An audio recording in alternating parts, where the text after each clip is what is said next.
at the finish of the Los Angeles Marathon and waiting for the first male runner should be coming minute of the race. So why do people do things that are so painful? Okay, I finished 5 marathons when I was 11 and they were painful. Right? Why do people do all sorts of endeavors that are so painful? I started my morning, I got up at 5:30 a.m., which is about the latest I've gotten up in a week or so. And then I start my day with a cold shower. So, why start the day with a cold shower? Why do these things that are painful? Like, why work out? Why walk on hot coals? I was listening to the Yale psychologist Paul Bloom talk about this. And he said that we do it for identity, for meaning, and for bonding. So I converted to Orthodox Judaism, and obviously a fast is very painful. A lot of restrictions in Orthodox Judaism, all right, that are painful. And when you do that, it's a bond. People get closer to each other and they form a genuine community. Also, it gives you a sense of identity and it gives you meaning, right? If you feel like you're doing the will of your creator, or if you feel like you're following in the pathways of your tribe, if you're united in a common ritual with millions of your fellow Jews, right, that creates meaning. Beating your head against the wall feels good when you stop. All right? That people things, engage in painful rituals, for meaning, purpose, and friend. I was good at it. I got attention for it. I found a community through it. I got meaning from it. Which Kenyan is going to win? I think we may even have some Ethiopians who are going to win.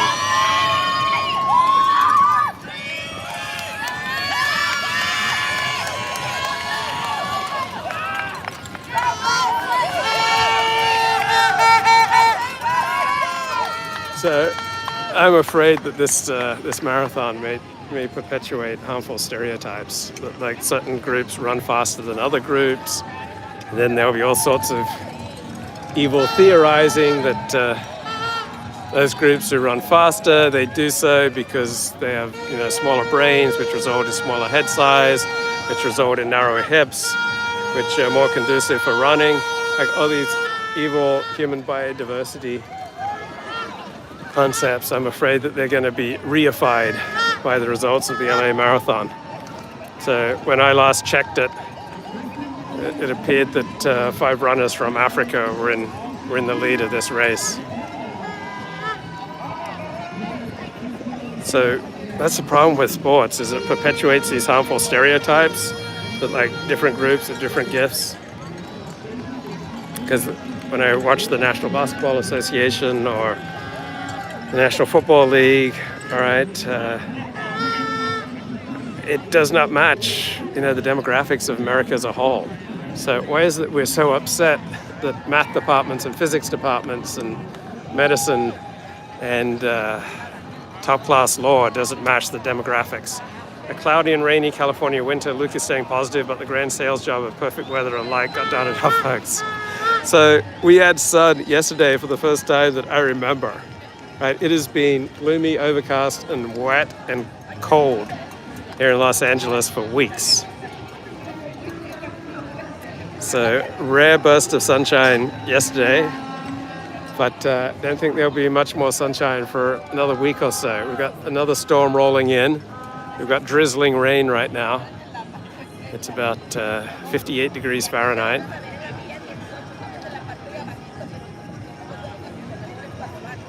But what painful rituals do you engage in? So what would be the other primary reason that people would do this? So I think one is a feeling of self-mastery, like a feeling of agency. So I went to my Amazon subscribe and save subscription list and just reviewed it for my latest delivery, so I'm not getting any deliveries that I don't want, right? That gave me a feeling of mastery over my life. I'm taking charge of my Amazon deliveries, because if I don't pay attention to them, Like all sorts of stuff comes in that I don't need or want, and it just piles up. So agency is a great feeling. Throwing stuff away. Like I find one of the quickest ways that I start feeling better about life is to start throwing things away and cleaning up and tidying up and organizing. Right? It always leads me to feel better. So I think sometimes we engage in painful activities to demonstrate a sense of mastery. So exercise, working out, like I've started doing pull-ups over the past year or so, and gives me a feeling of mastery. I can see the Hollywood sign off there in the direction. Right now it's in the middle of the screen. So this marathon started at Dodger Stadium, along Sunset Boulevard, past the major clubs on Sunset Boulevard, then onto Santa Monica Boulevard, just up above here. Goes about another 2 miles west, and then turns around, finishes here, Century City at the Avenue of the Stars. So one of the reasons that I think a long commute really taxes people is it reduces your sense of mastery, because so much of your commute is out of your control. And the more of your life that is out of your control, right, the more challenging it is to feel happy. So I've always tried to design a life where my commute is usually no more than about 20-30 minutes. In very cold places, you jump into the water in the middle of winter, like when it's below freezing, they jump in the water, splash around. I mean, you get up, right, that apparently is equivalent to taking cocaine, and you just recharge your system, but you get a sense of mastery, right, that you are the captain of your ship. I was just rewatching Seinfeld. And so George Costanza goes over to visit his parents' house, and they're not home, so he picks up a Glamour magazine. And one thing leads to another, and he's engaging in self-abuse. And his mother walks in, and she has such a shock that she starts to fall down. She sees what George is doing. And then George has a choice, right? He has a choice between tucking himself in or catching his mother. So of course he tucked himself in, let his mother fall, and she has to go to the hospital. And then George and Jerry and Elaine and Kramer, they all engage in a contest to see who can last the longer as the master of their domain. But as someone who's been no fap for 9 years and 9 months, right? Feeling the master of your domain, it is powerful. And it does give you a sense of identity and community, right? If you're connected with other people who are engaged in this similar self-deprivation and meaning, and you don't get your face, screwed up in that ridiculous look, but instead you can look like Putin and Caesar at all times. Like on the face of it, it just seems so inexplicable. Like, why would anyone run a marathon? But we quest for community, we quest for meaning.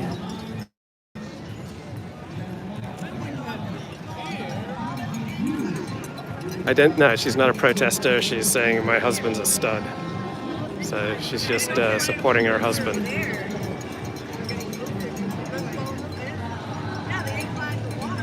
So for many people who run marathons, it's not good for them, right? It puts considerable strain on your system. And it damages cartilage, particularly as you age. Right? More and more people have difficulty jogging. Now, the more you have good use, like the more upward direction you have in your body, right, the fewer distorting muscular tension patterns you have, right, then there will be less pounding, right? So if your head is tucked forward 5, 10, 15 degrees or is pulling back 5, 10, 15 degrees, right, you're going to bounce much harder on the ground. It's going to put a lot more tension and weight onto your stride. And so that's going to create more damage for your cartilage.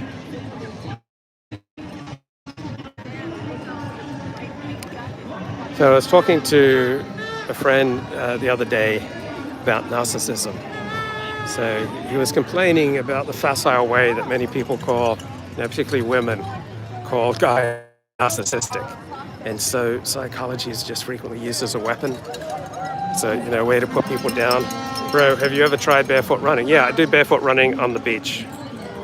But I remember once, one of my Alexander techniques, she read this book about the barefoot rules of Mexico. And so she suggested that I try shoes with less padding.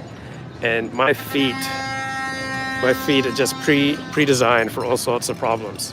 Stephen J. James runs. Let's hope he stays in his Aussie lane away from LA. Look forward to us 2 minutes into this time. Okay. So anyway, I followed my teacher's advice. She suggested that I try fewer orthotics in my shoes. And I developed such foot pain as a result of that. And expensive physical therapy was necessary to reverse the problem. So yeah, barefoot running is probably a good idea for some people, particularly on the beach, but for many people it would be an absolute disaster. So it's going to depend on the shape of your feet. Just like yoga, many people are just not cut out to do yoga. Right? Westerners who aren't particularly flexible and who sit a lot, all right, when they try to do yoga, they're very high probability of doing serious damage to themselves. So I was talking to a friend about narcissism, and he says, isn't narcissism just something that everyone has? Isn't it just a cheap put down? Isn't it essentially a meaningless category? And I said, well, someone who's been diagnosed with narcissistic personality disorder, I don't think it's so meaningless, but for most people it's a state, not a condition. Right? You're not narcissistic all the time, you're narcissistic under certain circumstances. And I wouldn't be doing a video right now if I didn't have some narcissistic tendencies, right? If I didn't want you to say, hey, watch what I'm doing, listen to what I'm saying, right? I wouldn't be producing this. So in that sense, it's adaptive. Transcript save time, Luke 3. Well, he's got a formula back which he starts to show as Tucker Carlson starting, so I get that bit. So, yeah, narcissism is a spectrum and it's also a state. Right, where even most narcissists are not narcissistic, 24/7, they're narcissistic in certain segments of their life. And so the best analogy I've read for mental health problems is to use the analogy with physical health. So if your wrist, right now I'm holding my phone with my wrist, and my wrist is able to do everything I want it to do, so my wrist is functional and adaptive. But if my wrist wasn't able to do everything that I needed it to do, that it should be able to do, then I have a wrist dysfunction. So too with our psyche and our psychology and the way we interact with people and the way we are at work and the way we are on our own, the way we are in community, right? If we're able to do everything that we need to do that's to our benefit, then what's going on is dysfunctional. But if we have some habits that inhibit our ability to get along effectively with other people and to secure the things that we want to secure in our life and to achieve the benefits of working hard and having friends and community and family, right? If there's some tendency, some reflex, some response to stimuli that doesn't really serve you, then you've got a dysfunction. And so obviously that's dysfunctional. If you're at work where you're making money and you're thinking of going home to make videos where you don't make money and that interferes with the quality of your work, obviously that's a dysfunction and you've got a problem. Like I've consistently made bad choices when it comes to women and relationships and eros. Going to watch, they'll tune into him instead, whether it'll work, I don't know. It means it works quite well. So when I do watch Luke, it's like, oh, I like that Tucker plus discussion. Yeah, well, it's by popular demand, bro. A lot of people wanted me to analyze Tucker. So normally I just play Tucker when I want to take a break, right? It's very tiring to do a live stream. And so I'll just play Tucker for 5-10 minutes so I can just catch my breath, formulate my next thoughts. And so when I'm taking a break, I'm not really analyzing what Tucker says. And again, Tucker's speaking to like a 100 IQ audience. About what Tucker said, so works quite well. But apart from that, I can't get into it. His flaws, he gets distracted by the chat. Okay, so Art Bell is not enjoying the new format for the show. It's not flowing. It's not working for him. It's distracting. Right. Or feedback is a gift.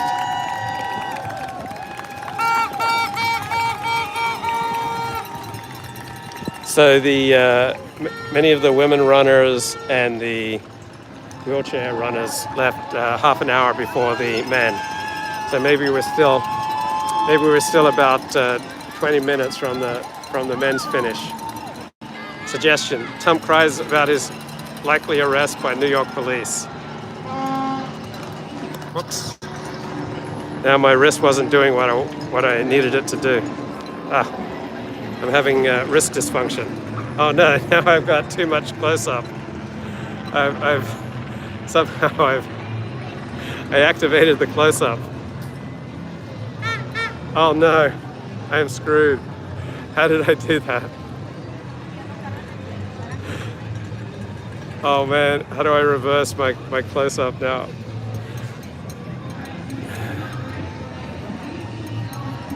So what usually goes on for the weekday shows, look, outraged farmer of the leftoid side, bored angry man, events, my dear boy. This running thing is an event. I should spend more time outdoors, says Bernard. So usually what leads to a show is that I'll read something in the news and then it triggers me.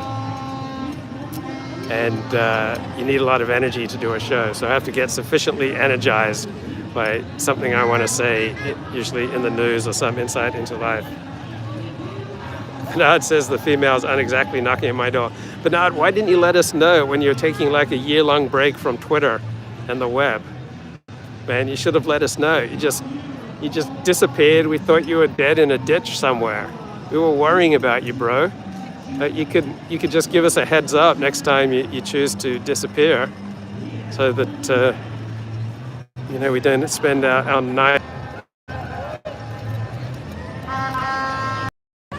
Bernard, no man is an island, and so what's going on? You may think that you're cut off from everybody else, and that what you do doesn't matter, and that if you disappear, that no one will miss you. But you matter, Bernard. You count, right? You're part of our circle, and so we worry about you. We particularly worry about your drinking. It's not something to be ashamed of, seeking help, Bernard. Like, we're here for you. This is a loving and inclusive community. So anyway, I was able to communicate what narcissism is to a friend when I mentioned that narcissists hate holidays. So there's this Israeli dude who does videos on narcissism, like a con man in Israel, a convicted con man, and diagnosed narcissist. I'm blanking on his name. He did a great video on holidays. And narcissists don't like holidays because they see other people enjoying life, and they see that holidays are the privilege of the emotional haves versus the emotional have-nots, the narcissists, right? So the holidays make the narcissist realize how empty his life is. Like, the narcissist rages that all these other people are happy out there, and they're not happy because of him. And he thinks they're just, inferior people, that he, the narcissist, sees through the BS, that there's no reason to be celebrating holidays, that they're all meaningless social, religious, cultural constructions, that they're weapons of the patriarchy, they're weapons of in-group identity or nationalism. And so the narcissist thinks he's so much wiser and superior to holidays. Waiting for Luke to play the Stephen J. James show about him from 2 weeks ago. Luke isn't dead yet. Bro, I've gotten some recovery of my narcissism. I don't have to play every mention of me on the internet. But when I listen to this video on holidays, really spoke to me, because I realized I was kind of stuck into that dynamic. That I resented the emotional halves, because like holidays showed how, you know, normal people can enjoy life with family, friends, special occasions, and take joy from other people. And the narcissist rages. Other people are feeling happy and taking joy, and it's not with regard to them. So the narcissist would want to denigrate holidays, denigrate the importance of holidays. My father would do that. He'd say there's nothing special about Christmas, there's nothing special about Easter, right? Because inside he would resent that the emotional halves are celebrating and enjoying life, and he's not. And it just, holidays make the narcissist realize how absolutely empty his life is of normal levels of human connection. So you can distract yourself, like during the week, with work, with hobbies, with live streaming, with blogging, with this or that intellectual activity or recreation or social events. But then holidays come along, particularly if you're an Orthodox Jew. It's a lot more difficult to distract yourself on the Sabbath. If you can't be live streaming or blogging, you can't be online. And I think we got our winner here of the men's marathon coming up. So the fastest I ever finished a marathon was about 4 hours and 11 minutes. So it looks like a runner from Africa. I'm gonna bet it's a runner from Ethiopia. I'm gonna assume he's gonna come in around 2 hours and 10 minutes. Generally a flat course. Okay, it's the woman. It's the first woman. So she left half an hour before the men.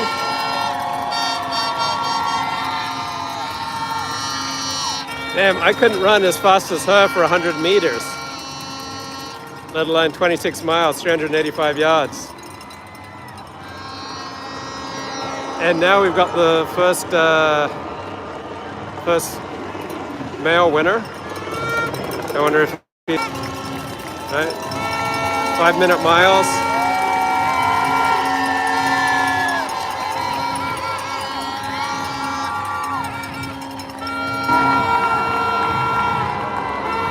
So if you're really good at anything, you want to do more of it, right? So some people are good at running, so they want to do more of it. They get recognition. If they're really, really good, they get money. They get friends. They get community. They get travel opportunities. Get meaning in life.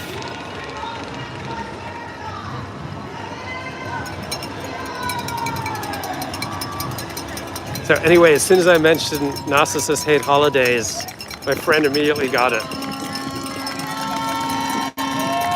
It's interesting how one anecdote or one sentence can just speak to someone.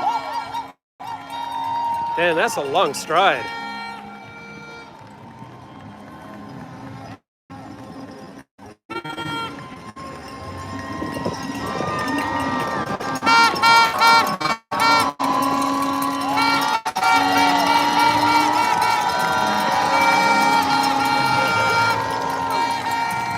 I'm concerned that these racing results in the LA Marathon are going to perpetuate harmful stereotypes about group differences. Guys, you need to understand this is all culturally induced. Just that they have a culture in Kenya and Ethiopia that just conduces to great marathon runners. Oh, not a lot of fat on these marathon runners.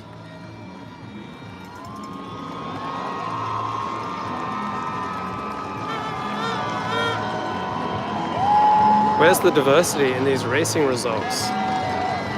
It must be because of imperialism and oppression that marathon running is just one of the few ways that people in Kenya and Ethiopia are allowed to succeed in this harsh capitalist, white nationalist, supremacist world. Yeah, Elliot Blatt feels like he's watching a minstrel show.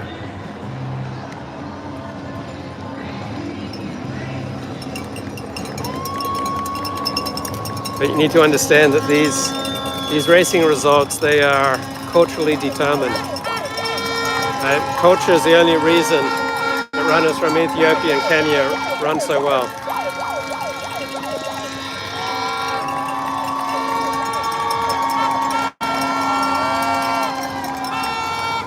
There we've had about 10 runners hit the finish line, and startling lack of diversity, which would be troubling if you didn't understand that this is all culturally and environmentally determined.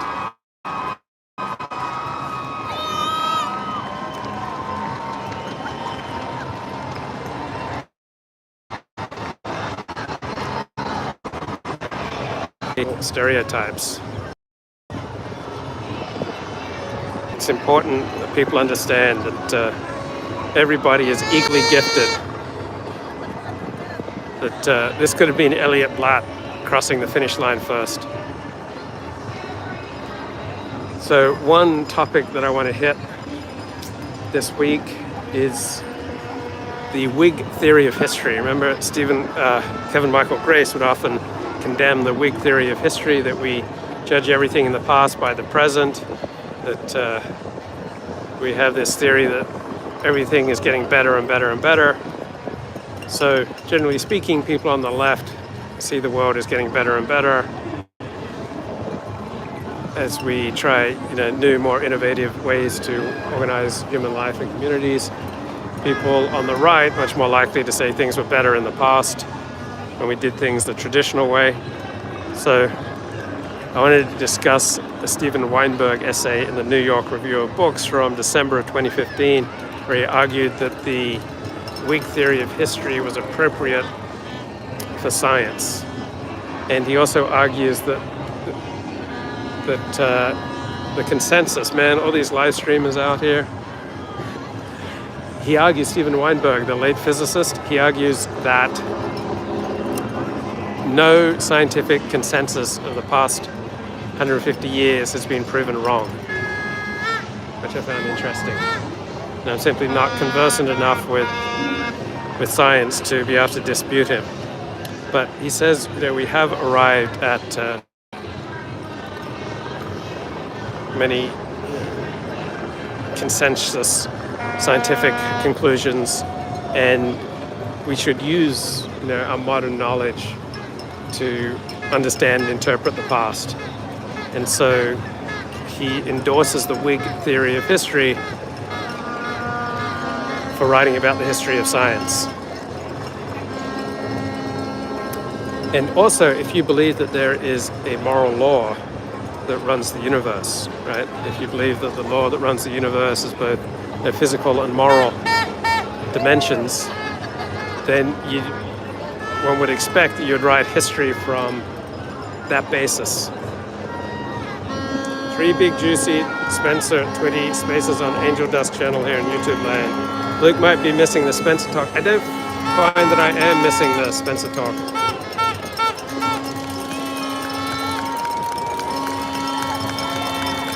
And it looks like we're finally getting some diversity here.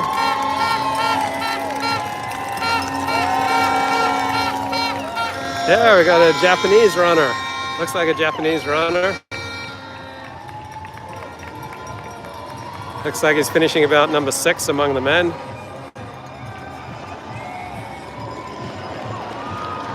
have been quite a few great Japanese marathoners. I think I get it. Luke wants to be filmed by the $1 million cameras. Bro, I don't need that kind of attention. I'm here to be of service. This isn't about me.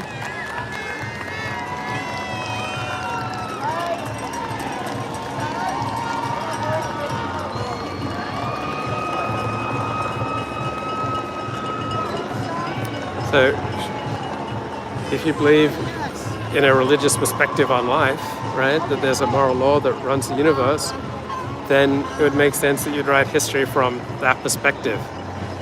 Like, how close are worldly events to God's immutable, eternal moral law.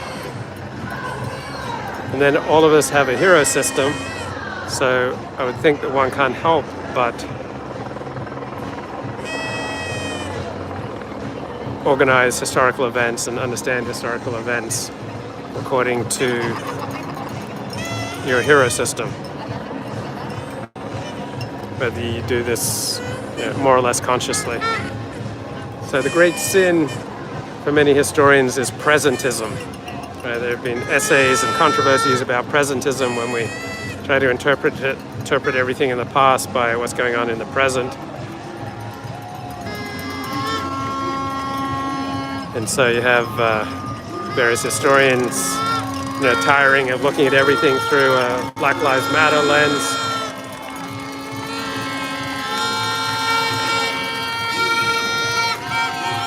And we have our first white guy. But I don't see color, bro. I'm just saying that for you inferior people who look at these events in terms of color.